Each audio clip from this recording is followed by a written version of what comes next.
Hello दोस्तों, आज हम आपसे उत्तर प्रदेश शिक्षक पात्रता परीक्षा हल प्रश्न पत्र अक्टूबर 2017 का डिस्कस करेंगे। उसका एक भाग बाल विकास और शिक्षण शास्त्र से जुड़ा है।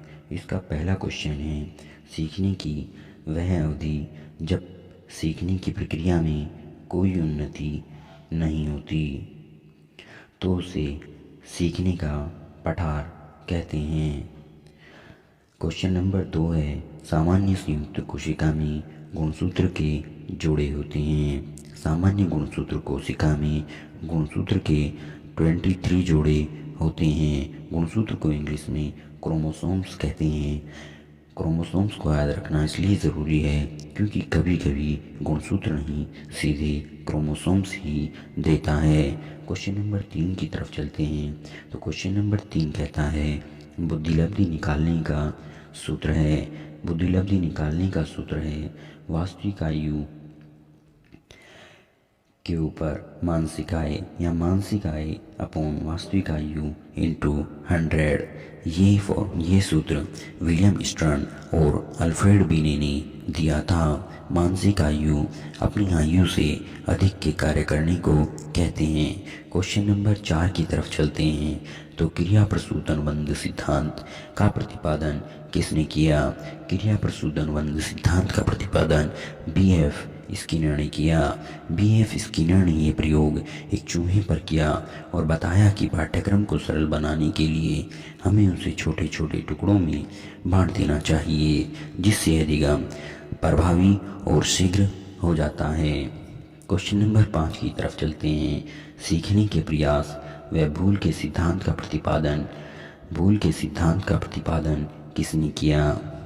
सीखने के प्रयास व भूल के सिद्धांत का प्रतिपादन थॉर्नडाइक ने किया। उन्होंने ये प्रयोग बिल्ली पर किया और बताया कि बिल्ली बार बार प्रयास करने के बाद मछली के टुकड़े को प्राप्त कर लेती है। अतः मानव अधिगम के प्रयास एवं सिद्धांत को बार बार गलती कर सकता है, लेकिन अंततः वह उसे प्राप्त कर ही लेगा। क्वेश्चन नंबर 6 की तरफ चलते हैं। तो क्वेश्चन नंबर 6, कोहर निम्नलिखित में से किससे संबंधित हैं? कोहर निम्नलिखित में से अधिगम के सिद्धांत से जुड़े हुए हैं।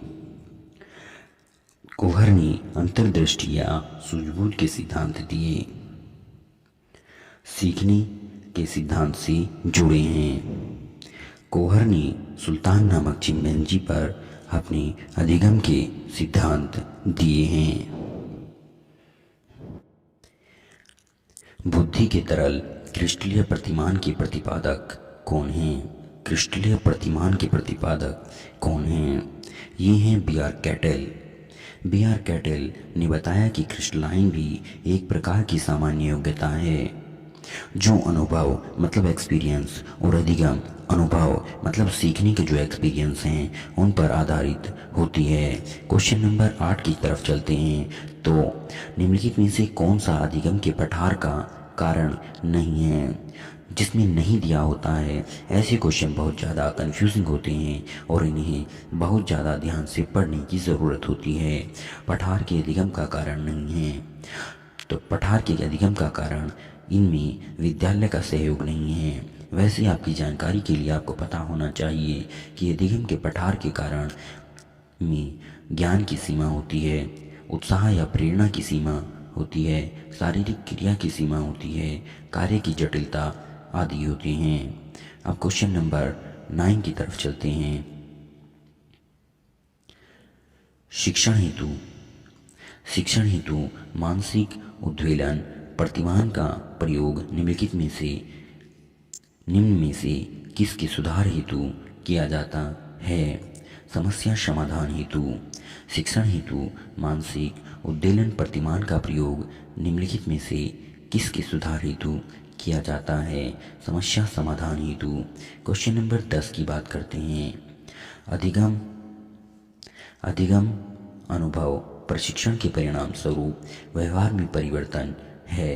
यह कथन किसका है? ये कथन गेट्स व अन्य लोगों ने दिया है। अधिगम का मतलब होता है सीखना, और आदमी पूरे जीवन ही सीखता चला जाता है। और गेट्स ने अधिगम को परिभाषित किया है। क्वेश्चन नंबर 11, गोलमैन निम्नलिखित में से किससे जुड़े हैं? गोलमैन संवेगात्मक बुद्धि से जुड़े हैं। गोलमैन कहते हैं संवेदात्मक बुद्धि से जुड़े हैं, और गोलमैन कहते हैं स्वयं की एवं दूसरों की भावनाओं संवेगों को समझना, व्यक्त करना, नियंत्रित करने की योग्यता संवेदनात्मक बुद्धि कहलाती है। क्वेश्चन नंबर 12 की तरफ चलते हैं। स्टैनफोर्ड बिनी परीक्षण मापन करता है। स्टैनफोर्ड बिनी परीक्षण बुद्धि के मापन से जुड़ा है। क्वेश्चन नंबर 13, निम्नलिखित में से कौन शेष से भिन्न है? मतलब 3 इनमें से एक समान होंगे और एक भिन्न होगा, वही आपसे पूछा है। अधिगम के लिए अधिगम का सिद्धांत, समान अवयवों का सिद्धांत, ड्राइव रिडक्शन सिद्धांत, सामान्यीकरण का सिद्धांत। इनमें से अधिगमन और समान अवयवों और सामान्यीकरण का सिद्धांत अधिगम से जुड़े हैं, जबकि ड्राइव रिडक्शन का सिद्धांत अभिप्रेरणात्मक सिद्धांत है। इसे क्लार्क हल ने 1943 में प्रतिपादित किया था। क्वेश्चन नंबर 14 की तरफ चलते हैं। अंतर्मुखी व्यक्तित्व और बहिर्मुखी व्यक्तित्व का वर्गीकरण किसने किया था? अंतर्मुखी व्यक्तित्व और बहिर्मुखी व्यक्तित्व का वर्गीकरण जुंग ने दिया था। जुंग ने व्यक्तित्व को 3 भागों में बांटा, अंतर्मुखी, बहिर्मुखी और उभयमुखी। क्वेश्चन नंबर 15 की तरफ चलते हैं। संज्ञानात्मक संपत्ति का न्यूनतम स्तर है। संज्ञानात्मक स्मृति का न्यूनतम स्तर ज्ञान होता है, ऐसा हमें ब्लूम ने बताया।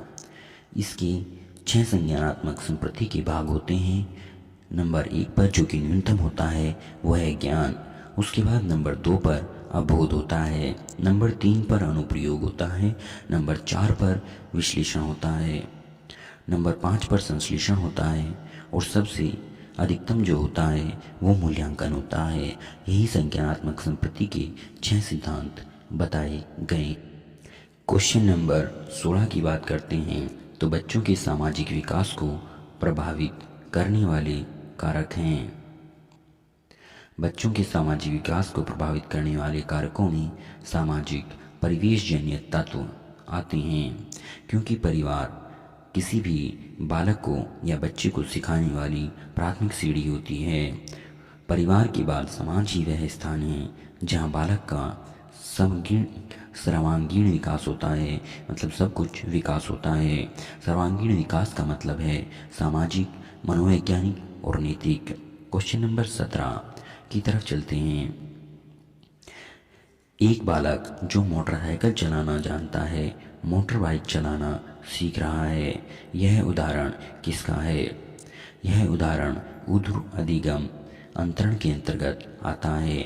ऊर्ध्व अधिगम अंतरण का मतलब होता है निम्न स्तर से उच्च स्तर की तरफ सीखते हुए जाना। बात करते हैं क्वेश्चन नंबर 18 की। निम्नलिखित में से कौन सा शारीरिक विकास का प्रमुख नियम है? शारीरिक विकास का प्रमुख नियम दूरगामी विकास के नियम होते हैं। शारीरिक विकास के प्रमुख नियम दूरगामी विकास के प्रमुख नियम होते हैं। क्वेश्चन नंबर 19 की बात करते हैं। निम्नलिखित में से कौन सा विकास का सिद्धांत नहीं है? अनुकूलित प्रत्यावर्तन का सिद्धांत। अनुकूलित प्रत्यावर्तन का सिद्धांत विकास का सिद्धांत नहीं है। विकास माँ के गर्भ से लेकर मृत्यु तक यानी मृत्यु उपरांत तक होता रहता है। क्वेश्चन नंबर 20 की तरफ चलते हैं। विकास के परिणाम स्वरूप नवीन विशेषताएं एवं नवीन योग्यताएं प्रकट होती हैं, ऐसा किसने कहा है? विकास के परिणाम स्वरूप नवीन विशेषताएं और नवीन योग्यताएं प्रकट होती हैं, ऐसा गेसेल का कहना था। क्वेश्चन नंबर 21 की तरफ चलते हैं। मूल प्रवृत्तियों को 14 प्रकारों में किसने बांटा?